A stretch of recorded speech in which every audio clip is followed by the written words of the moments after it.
Hello and welcome to my very first narrated video. Today we're going to visit Herstmonceaux Castle. Built in the middle of the 15th century, out of red brick instead of stone, this place was never intended to be a defensive fortress. It's actually a gigantic, elegant show home, intended to wow and amaze other noble families. It's said to be haunted by several ghosts, but we're going to concentrate on just one: the Phantom Drummer. Now, Herstmonceux is not the only castle or stately home in Britain that has a ghostly drummer. It's not even the only place with a headless drummer, as the drummer here is sometimes said to be. But it is a very rare and ironic instance of somebody imitating a ghost and becoming a ghost in the afterlife. The castle is in East Sussex in southeast England, a place rich with legends and history.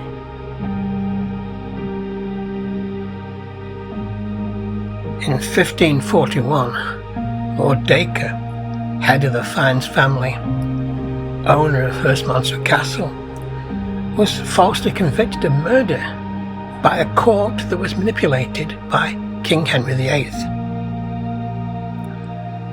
The king refused him clemency, and he was hanged like a common criminal at Tyburn. And then the king seized all the family's lands and possessions, which was probably the point of the trial in the first place.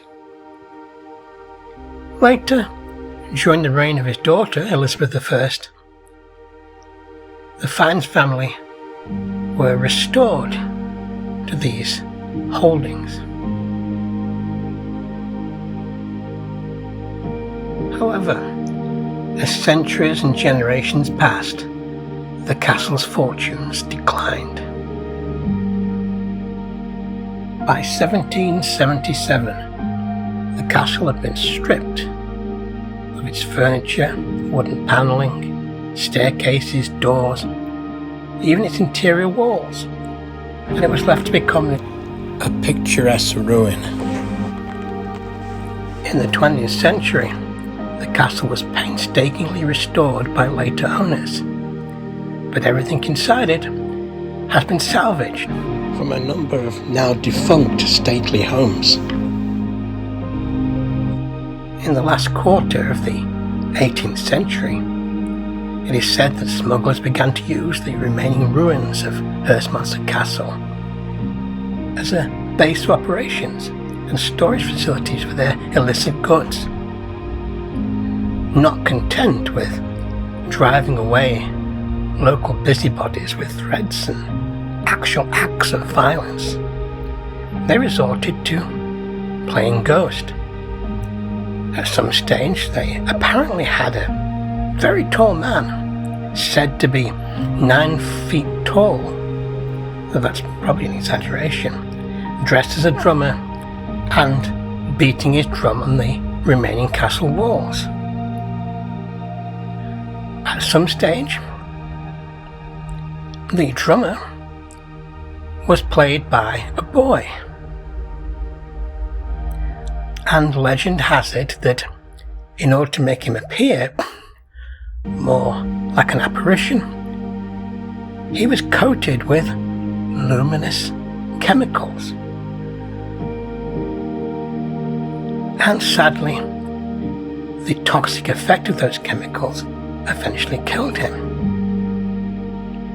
thus creating the ghost of the Phantom Drummer, who actually haunts the castle to this day.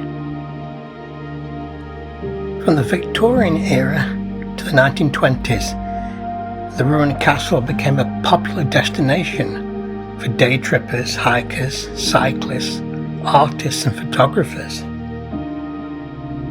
And during that period, as people enjoyed the atmosphere, the beauty of the countryside, the stories of all the ghosts, including the Phantom Drummer, coalesced evolved, changed, became dramatized. I believe that the phantom drummer began as a haunting with its origins in warfare. It is said that the drummer was a soldier who fell at the Battle of Agincourt fighting for his lord, and though his body was buried in France, his spirit returned to his home in England, where he beat his drum and was seen by many who recognized him. Thus, when centuries passed, and the smugglers wished to deter people from paying attention to their business, they latched on to this story. They created their own phantom drummer, and having inadvertently poisoned the child, they created yet another ghost who remains at Herstmonceux Castle.